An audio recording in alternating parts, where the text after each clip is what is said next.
Hi friends, இன்றைக்கி tight washing பவுடரோட cover இருக்கு இல்லையா, இந்த கவரை யூஸ் பண்ணி பேங்கிள் பவுச் செய்ய போகிறேன். எனக்கு இந்த ஆர்கனைசர் ரொம்பவே பிடிக்கும் ஃப்ரெண்ட்ஸ். உங்களுக்கும் பிடிச்சிருக்கா இல்லையான்றத வீடியோவை பார்த்துட்டு கமெண்ட்டில் சொல்லுங்கள். ஃபர்ஸ்ட் பார்த்தீங்கன்னா கவரை ஓப்பன் பண்ணியிருப்போம் இல்லையா, அந்த இடத்த டேப் போட்டு ஒட்டிட்டேன். அதுக்கப்புறம் யூஸ் பண்ணாத 4 பேங்கிள்ஸ் எடுத்து வச்சுருக்கேன். அண்ட் பத்தாமல் போன பழைய ட்ரெஸ்ஸை கட் பண்ணி எடுத்து வச்சுருக்கேன். இப்போது 4 பேங்கிளையும் 2 ஒட்டி எடுத்துக்க போகிறேன். பேங்கிள் தான் யூஸ் பண்ணணும்னு இல்லை ஃப்ரெண்ட்ஸ், கார்ட்போர்ட் அட்டையில் கூட நீங்கள் பேங்கிள் ஷேப்புக்கு கட் பண்ணிவிட்டு 3 கார்ட்போர்ட் அட்டை ஒன்று மேலே ஒன்று வச்சு ஒட்டிட்டு யூஸ் பண்ணலாம். நமக்கு கொஞ்சம் க்ரிப்பாக இருக்கணும், ஸ்ட்ராங்காக இருக்கணும், அதுக்காக தான்.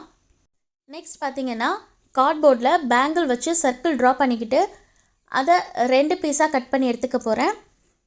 அடுத்து கட் பண்ணி எடுத்த 2 கார்ட்போர்டையும் நம்ம ஒட்டி வச்சுருக்கோம் இல்லையா பேங்கிள், அது கூட சேர்த்து ஒட்டி எடுக்க போகிறேன். ஏற்கனவே சொன்ன மாதிரி தான், நமக்கு ஸ்ட்ராங்காக இருக்கணும், அதுக்காக தான். இப்போ பார்த்தீங்கன்னா நான் ஆல்ரெடி எடுத்து வச்சுருந்தேன் இல்லையா, அதே ட்ரெஸ்ஸில் ப்ளைனாக இருந்த கிளாத்தை கட் பண்ணி எடுத்திருக்கேன். இதில் வளையலை விட பெரிய சர்க்கிள் ட்ரா பண்ணணும். ஸோ அதுக்காக ஸ்வீட் பாக்ஸோட மூடி எடுத்து வச்சுருக்கேன்.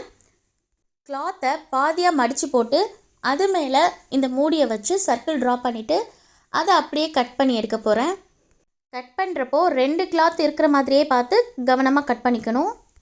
பாருங்கள் ஃப்ரெண்ட்ஸ், கட் பண்ணி எடுத்துட்டேன். இப்போது கட் பண்ண இந்த 2 கிளாத் பீஸையும் நம்ம ஆல்ரெடி ஒட்டி வச்சுருக்கோம் இல்லையா கார்ட்போர்டையும் வளையலையும், அது மேலே சுற்றி கவர் பண்ண போகிறேன். ஸோ இந்த பேங்கில் கிளாத் மேலே வச்சுட்டு அந்த பேங்கில் சுற்றி சின்ன சின்ன பீஸாக நான் கிளாத்தில் கட் பண்ணிக்க போகிறேன். எதுக்காக இப்படி கட் பண்ணுறோன்னா, இந்த மாதிரி கட் பண்ணிவிட்டு நம்ம ஒட்டும்போது சர்க்கிள் ஷேப் கரெக்டாக கிடைக்கும். க்ளூகன் யூஸ் பண்ணி ஃபுல்லாக ஒட்டி எடுத்துகிட்டு ஒட்டினது தெரியாமல் இருக்கிறதுக்காக வளையலை விட சின்ன சைஸ் கிளாத்தில் சர்க்கிள் ஷேப் கட் பண்ணி ஒட்டியிருக்கேன். பாருங்கள், ஒட்டினதுக்கப்புறம் ஃபினிஷிங் இப்படி தான் இருக்கும். அடுத்து பார்த்திங்கன்னா ஆல்ரெடி எடுத்து வச்சுருக்கிற கிளாத்தை 2 மடிச்சுட்டு அதுக்கு நடுவில் டைடு கவரை வச்சு அதை சுற்றி ஃபுல்லாகவே நான் ஸ்டிச் பண்ணிக்க போகிறேன், தச்சு எடுத்துக்க போகிறேன். க்ளூகன் யூஸ் பண்ணி கூட நீங்கள் ஸ்டிக் பண்ணிக்கலாம். ஸோ பாருங்கள் ஃப்ரெண்ட்ஸ், நான் தச்சுட்டு வந்துட்டேன். அண்ட் நான் இன்னும் கொஞ்சம் அழகாக்குறதுக்காக நான் லேஸ் கொடுத்து தச்சுருக்கேன். இது ஆப்ஷனல் தான், உங்கள் விருப்பம் தான். உங்களுக்கு பிடிச்ச மாதிரி எப்படி வேணாலும் நீங்கள் கஸ்டமைஸ் பண்ணிக்கலாம். ஸோ நமக்கு பேங்கிள் பவுச்சோட பேஸ் ரெடி ஆகிடுச்சு. இந்த டைடு கவர் பார்த்திங்கன்னா ரொம்பவே ஸ்ட்ராங்காக இருக்கும். ஸோ நம்மளோட ஆர்கனைசர் அவ்வளோ சீக்கிரம் டேமேஜ் ஆகாது.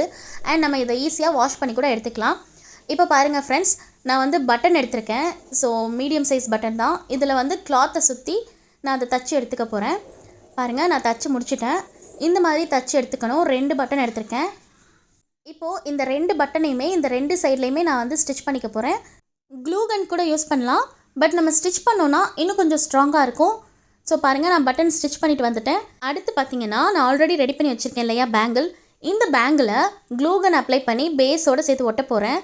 அதாவது இந்த பேஸில் கார்னரில் இருந்து சென்டர் வரைக்கும் க்ளூகன் அப்ளை பண்ணிவிட்டு அந்த பேங்கிளை அப்படியே ஒட்ட போகிறேன். ஸோ உங்களுக்கு வீடியோவில் பார்த்தாலே புரியும் நான் எப்படி ஒட்டியிருக்கேன்னு. ஸோ பாருங்கள் ஃப்ரெண்ட்ஸ், அவ்வளோதான், நம்மளோட பேங்கிள் பவுச் ரொம்பவே அழகாக ரெடி ஆகிடுச்சு. இந்த பவுச்சுக்குள்ளே நிறைய வளையல் நம்ம வச்சுக்கலாம் ஃப்ரெண்ட்ஸ். பாருங்கள் நான் எவ்வளோ பேங்கிள்ஸ் வச்சுருக்கேன் அப்படின்னு. அண்ட் நம்ம பேங்கிள் சைஸ்லேயே பண்ணியிருக்கனால உள்ளே இருக்க பேங்கிள்ஸ் டேமேஜ் ஆகாமல் இருக்கும் ஃப்ரெண்ட்ஸ். இப்போ பாருங்கள் ஃப்ரெண்ட்ஸ், நான் சின்ன ரப்பர் பேண்ட் தான் எடுத்திருக்கேன். அதை 2 பட்டன்லேயும் மாட்டி விட்டுட்டேன். பாருங்கள், நம்மளோட பவுச் சூப்பராக லாக் ஆகிடுச்சு. என்கிட்ட வேறு எலாஸ்டிக் இல்லை, ஸோ நான் ரப்பர் பேண்ட் யூஸ் பண்ணியிருக்கேன். நீங்கள் எலாஸ்டிக் வச்சுருந்தீங்கன்னா அதை கூட லூப் மாதிரி ரெடி பண்ணிவிட்டு யூஸ் பண்ணிக்கலாம். அண்ட் வெல்க்ரோ டேப் கூட யூஸ் பண்ணலாம் ஃப்ரெண்ட்ஸ், அதுவுமே நல்லாயிருக்கும். ஓகே, இப்போ நம்ம பவுச் ஓப்பன் பண்ணி பார்க்கலாம். ஜஸ்ட் அந்த ரப்பர் பேண்டை எடுத்து விட்டோன்னா பவுச் அழகாக ஓப்பன் ஆகிடும். இன்னுமே இந்த 2 கார்னரில் கூட இதே மாதிரி பட்டன் ஸ்டிச் பண்ணிவிட்டு நம்ம லாக் பண்ணோன்னா பார்க்குறதுக்கும் க்யூட்டாக இருக்கும். அண்ட் பேங்கிள்ஸும் டஸ்ட் இல்லாமல் ரொம்பவே சேஃபாக இருக்கும்.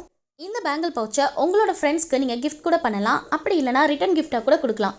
அவ்வளோதான் ஃப்ரெண்ட்ஸ், இன்றைக்கான வீடியோ உங்களுக்கு பிடிச்சிருந்துச்சுன்னா நம்ம சேனலை மறக்காமல் சப்ஸ்கிரைப் பண்ணிக்கோங்க. நெக்ஸ்ட் வீடியோவில் பார்க்கலாம். தேங்க்யூ.